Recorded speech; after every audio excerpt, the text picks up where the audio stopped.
get to Saints Row 4. The only thing that's been missing from the series is aliens, and Jim Boone is here to fix that with a world premiere first look demo at Saints Row, what you guys are showing at E3. This game is coming out this year in August for the current gen consoles. So we'll put next gen aside and look at a fun game.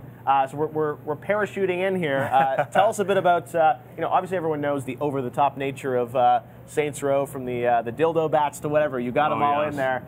What is going on here? So here you're seeing the President of the United States. He's going around and doing his superpowers right now. Okay. So he's in. You are the President of the United States. You are just the President. So you know. Okay. Exactly right. Yeah. From the crack house to the White House. Exactly. Right? It seems like a perfect little transition for the player, right? Yes. In his path of conquest. And, and here you're getting a chance to see him in this very twisted version of Steelport, where he's able to do a lot of these movements that obviously are totally new to the series. So. You have things like wall running, you have gliding, which you saw when we just started off here. We have super sprinting. Because your ability to navigate through this world is just completely different and unlike anything else we've ever done before. Totally changes the way that you interact with the city. No need for Air Force One anymore. That's right, exactly. All right, you are President One. That's now right. tell me, these superpowers, is this an ability you have from the start of the game, or is this just one level where you sort of have this superhero kind of fantasy, or how does it work? Yeah, so it takes a little bit before you get all the powers. And what we do is we want to start off and try to pay it off where you become the President of the United States. And kind of show almost the origin story to how the heck does a player become that. Yes. And then ultimately these aliens come in, the Zen, and they abduct the President, put him in the simulation, and the simulation is where you start to get these superpowers. And so as you play through the game, you'll slowly start to unlock these superpowers, and you'll be able to upgrade them as you continue along. So you'll definitely, what you're seeing here is a pretty fully upgraded character right now, showing off all the abilities. But you're going to have to earn this in the game. Same as Aliens as Half-Life series, or different? Different. XEN, ZEN? ZIN. ZIN, yes, okay, exactly. Cool. Different. Didn't know about any crossovers there. No crossover. All right. So as we go through Steelport here, obviously you've got sort of the third-person action that people know from the game. Tell me about the open-world nature of this game, because that's something that you guys really were one of the first games that really did that in a big way, like Grand Theft Auto. How open-world is this game? Yeah, we've spent a lot of time actually in the open world with Saints Row 4. We've got the typical campaign like you would expect from a Saints Row game, but where we've really spent a lot of time is coming up with new activities that are completely fresh for the game. There's things that superpowers and give you a chance to really show them off as activities. But then there are just an absurd number of activities, collectibles, just tons of things to do in the world. And I always joke around, when you see the mini-map after you've unlocked everything, you almost cannot see the world for all the things there are to do and collect in the world. So we've really tried to pay it off, because your ability to navigate through this world and do things in it, it's so fun. We wanted to make sure that we had plenty of things for you to be able to do in the open world. So is the White House now in Steelport? It is not. We do show up the White House, though. It's one of our earliest missions in the game, and you get a little bit of a taste of what that's like to be the President of the United States as also being a leader of the Saints. So we try to pay it off, but the way we always joke around about it is that probably not a lot of gamers out there that fantasize about writing bills or things like that. So we just we pay it off, and then we get you in with the action. All right, so this game is known, or this franchise really is known for completely over-the-top insanity. What is that one thing that you think in this game that everyone is going to be talking? What can we get trending on Twitter today tied to Saints Row 4? Break down something new for us. God, I think that one of the biggest things is, so we have these superpowers, and we have these things that are called clusters that are scattered all throughout the world.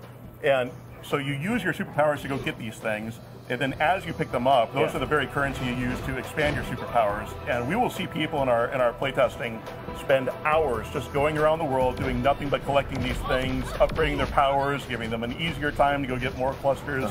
It's incredibly addictive. You'll go off to a mission to do it, see clusters, and suddenly half an hour has gone by where, oh, that's right, I wanted to go do that mission. Then we go back to that.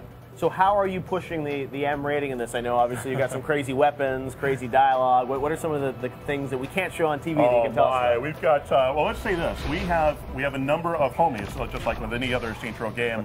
And we've definitely taken a page out of the book of other games where you have the opportunity to romance your compatriots. And so you can just imagine what that must mean in a Saints Row game. And I'll leave it at that. All right, so there's lots of cutscenes. There are a number of cutscenes.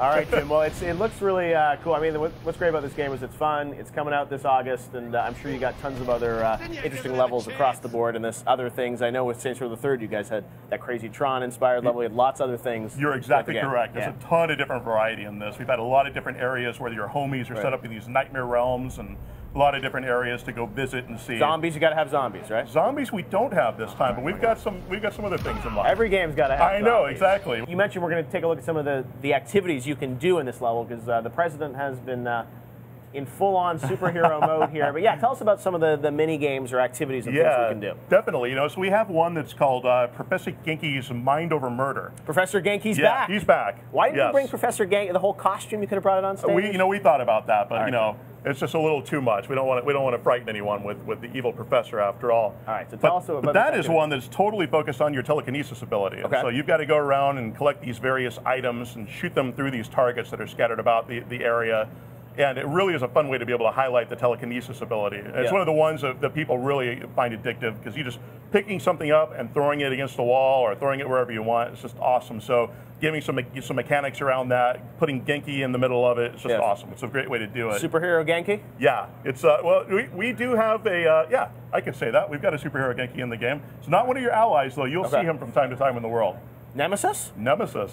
Wow, Genki's gone evil? He is a little bit evil this time. All right. Wow, that's a big battle. Encounter. Exactly. Big boss battle against Genki. Yeah.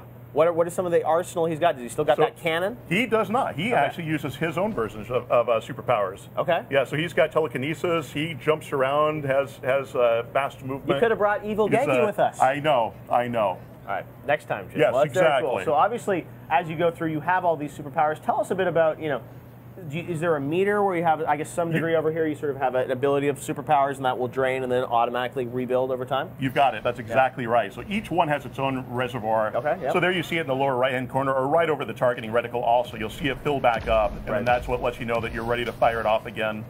And then each one has its own. So if I want to fire off Blast here, freeze these guys, I can then pop over to a different ability and fire that one off. I don't have to wait for the universal meter to charge. Each one has its own.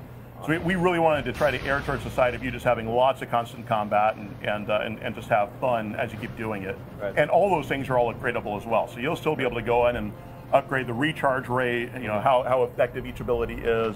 It's a ton of different upgrades in this. So nothing would be better than superpowers in multiplayer. Are you guys going to do anything related to that? Yep, we definitely have a full co-op gameplay, 2 players. You'll be able to drop in, drop out. And the ability to be able to use superpowers with your buddies is it's unbelievable. So are you co-presidents then, or how does that work? Yeah, well, the way we always talk about it is that when you play, you're the president, and that's how you perceive it to be. And then the other guy is the vice president, because no one wants to play that. Right. So when we do cinematics or things like that, usually you're seeing your guy as the central sort of character in the cinematic. So it makes you feel like you're the one.